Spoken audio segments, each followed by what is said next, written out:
Hello friends, I am Nissa from Nissas kitchen. Welcome to my channel.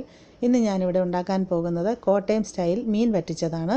വളരെ ടേസ്റ്റുള്ള ഒരു കറിയാണിത്. ഈ വീഡിയോ ഇഷ്ടമായാൽ മറക്കാതെ ചാനൽ സബ്സ്ക്രൈബ് ചെയ്യുക. റെഗുലറായിട്ട് അപ്ഡേറ്റ്സിന് വേണ്ടി ബെൽ ഐക്കൺ പ്രസ് ചെയ്യുക. ഇതിലേക്ക് ആവശ്യമായ ഇൻഗ്രീഡിയൻസ് എന്തൊക്കെയാണെന്ന് നോക്കാം. മീൻ 1 കിലോ. ഞാനിവിടെ ചൂര മീനാണ് എടുത്തിട്ടുള്ളത്. നന്നായിട്ട് വാഷ് ചെയ്ത ശേഷം മീഡിയം സൈസിൽ കട്ട് ചെയ്തെടുക്കുക. ദശക്കട്ടിയുള്ള ഏത് മീൻ വേണമെങ്കിലും ഉപയോഗിക്കാം.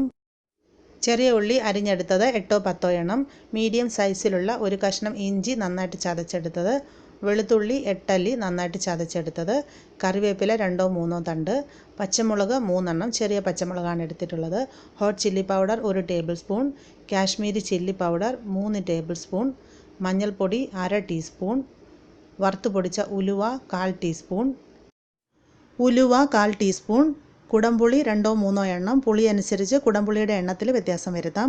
ഇത് നന്നായിട്ട് വാഷ് ചെയ്ത ശേഷം ഒരു 1/4 ഗ്ലാസ് വെള്ളത്തിൽ സോക്ക് ചെയ്ത് വെക്കുക. വെളിച്ചെണ്ണ ആവശ്യത്തിന്, ഉപ്പ് ആവശ്യത്തിന്. ഇനി പ്രിപ്പറേഷൻ നോക്കാം. ആദ്യമായിട്ട് നമുക്ക് മസാല തയ്യാറാക്കാം. അതിനായിട്ട് ഞാനിവിടെ ഒരു ബൗൾ എടുത്ത് വെച്ചിട്ടുണ്ട്. ഇതിലേക്ക് നമുക്ക് 3 table spoon Kashmiri chilli powder ഇട്ട് കൊടുക്കാം. ഇനി ഇതിലേക്ക് 1 table spoon hot chilli powder ചേർക്കാം.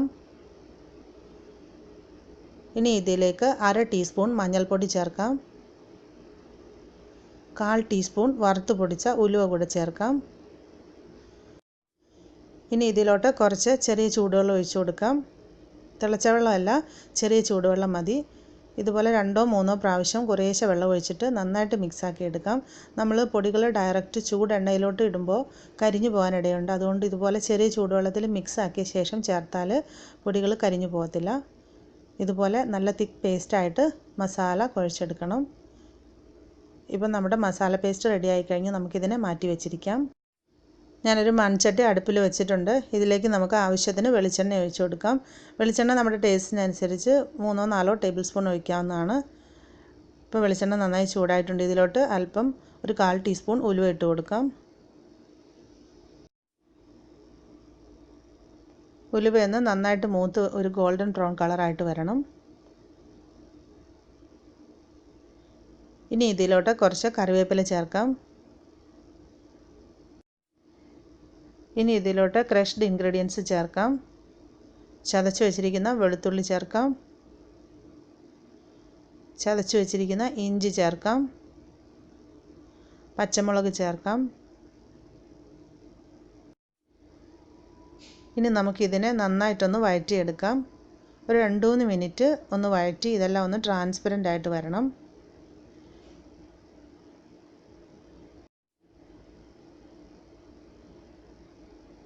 ഇപ്പോൾ ഇതെല്ലാം നന്നായി സോഫ്റ്റായി വന്നിട്ടുണ്ട്. ഇനി അടുത്തായിട്ട് ഇതിലോട്ട് അരിഞ്ഞു വെച്ചിരിക്കുന്ന ചെറിയ ഉള്ളി ചേർക്കാം.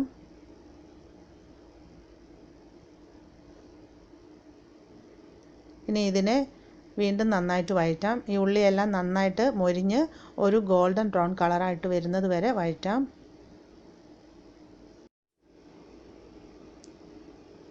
ഇപ്പോൾ ഉള്ളിയെല്ലാം നന്നായിട്ട് വഴന്നു വന്നിട്ടുണ്ട്. ഇനി അടുത്തായിട്ട് നമുക്കിതിലോട്ട് തയ്യാറാക്കി വെച്ചിരിക്കുന്ന മസാല പേസ്റ്റ് ആഡ് ചെയ്യാം.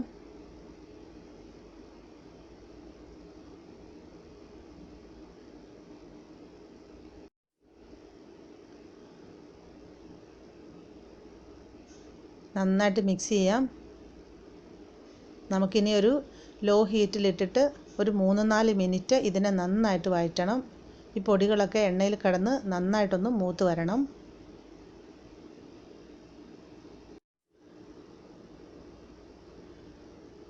ഇപ്പോൾ നമ്മുടെ മസാല നന്നായിട്ട് മൂത്ത് വന്നിട്ടുണ്ട്. മസാല മൂത്ത് വരുമ്പോൾ അതിൻ്റെ ഒരു സ്മെല്ല് കൊണ്ട് നമുക്ക് തിരിച്ചറിയാൻ പറ്റും. ഇനി ഇതിലോട്ട് നമുക്ക് കുടംപുളി ചേർക്കാം. കുടംപുളി നമ്മൾ സോക്ക് ചെയ്ത് വെച്ചിരിക്കുന്ന ആ വെള്ളത്തോടു കൂടി തന്നെ ഇതിലേക്ക് ആഡ് ചെയ്യാം. ഇനി ഇതിലോട്ട് വെള്ളം ചേർക്കാം. വെള്ളം ഞാൻ ഒരു വലിയ കപ്പിന് 1 കപ്പ് വെള്ളമാണ് ഒഴിക്കുന്നത്. അധികം ചേർക്കേണ്ട ആവശ്യമില്ല. മീൻ മുങ്ങിക്കിടക്കാൻ പാകത്തിനുള്ള വെള്ളം മതി. ഈ വെള്ളം മുഴുവൻ നമുക്കിനി വറ്റിച്ചെടുക്കേണ്ടതാണ്. അതുകൊണ്ട് അധികം വെള്ളം ചേർക്കണ്ട. ഇനി ഇതിലേക്ക് ആവശ്യത്തിന് ഉപ്പ് ചേർക്കാം. നന്നായിട്ട് മിക്സ് ചെയ്യാം. നമുക്കിനി ഇതൊരു ഹൈ ഫ്ലെയിമിലിട്ടിട്ട് ഇത് തിളച്ച് വരുന്നത് വരെ വെയിറ്റ് ചെയ്യാം. ഇപ്പോൾ ഇത് നന്നായി തിളച്ച് വന്നിട്ടുണ്ട്. ഇനി ഇതിലോട്ട് നമ്മൾ വാഷ് ചെയ്ത് വെച്ചിരിക്കുന്ന മീൻ കഷ്ണങ്ങൾ ഇട്ട് കൊടുക്കാം.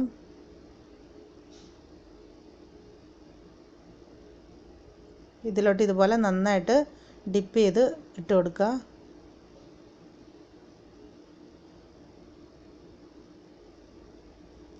ഇനി നമുക്കിതിനെ മൂടി വെച്ച് കുക്ക് ചെയ്യാം. ഒരു മീഡിയം ഹീറ്റിൽ ഒരു 10 മിനിറ്റ് വെയിറ്റ് ചെയ്യാം. ഒരു 10 മിനിറ്റ് കഴിഞ്ഞിട്ടുണ്ട്, നമുക്ക് നോക്കാം. ഇതിപ്പോൾ നന്നായി തിളച്ച് വന്നിട്ടുണ്ട്. ഇതിനെ ഒന്ന് മിക്സ് ചെയ്യാം. മിക്സ് ചെയ്യുമ്പോൾ തവി ഉപയോഗിക്കരുത്, ചട്ടി ഒന്ന് ചുറ്റിച്ച് കൊടുക്കുക ചെയ്യാവുള്ളൂ. ഇതുപോലെ റൊട്ടേറ്റ് ചെയ്ത് വേണം മിക്സ് ആക്കാനായിട്ട്. ഇനി നമുക്കിത് മൂടി വെക്കേണ്ട ആവശ്യമില്ല. ഇതിനെ ഇതുപോലെ തുറന്ന് വെച്ച് ഒരു മീഡിയം ഹീറ്റിലിട്ടിട്ട് നന്നായിട്ട് തിളപ്പിക്കുക. ഇത് നന്നായിട്ട് തിളച്ച് ഇതിൻ്റെ എക്സ്ട്രാ ആയിട്ടുള്ള ചാറൊക്കെ വറ്റി ഇത് നന്നായിട്ട് കുറുകി വരണം. ഇപ്പോൾ ഒരു 10 മിനിറ്റും കൂടെ കഴിഞ്ഞിട്ടുണ്ട്. ഇതിൻ്റെ ചാറൊക്കെ വറ്റി കുറുകി തുടങ്ങിയിട്ടുണ്ട്. ഇതിനെ നമുക്ക് റൊട്ടേറ്റ് ചെയ്ത് ഒന്നും കൂടെ മിക്സ് ആക്കാം.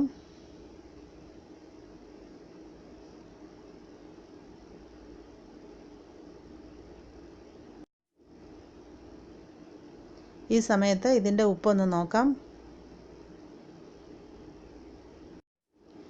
ഇപ്പോൾ ഉപ്പൊക്കെ പാകത്തിനുണ്ട്. ഉപ്പ് കുറവാണെന്നുണ്ടെങ്കിൽ ഈ സമയത്ത് ഉപ്പ് ആഡ് ചെയ്യാം. അതുപോലെ തന്നെ എരിവ് കുറവായിട്ട് തോന്നുവാണെങ്കിൽ അല്പം കുരുമുളക് പൊടി ചേർക്കാവുന്നതാണ്. ഇനി നമുക്ക് വീണ്ടും ഒരു 5 മിനിറ്റും കൂടെ ഇതിനെ കുക്ക് ചെയ്യാം.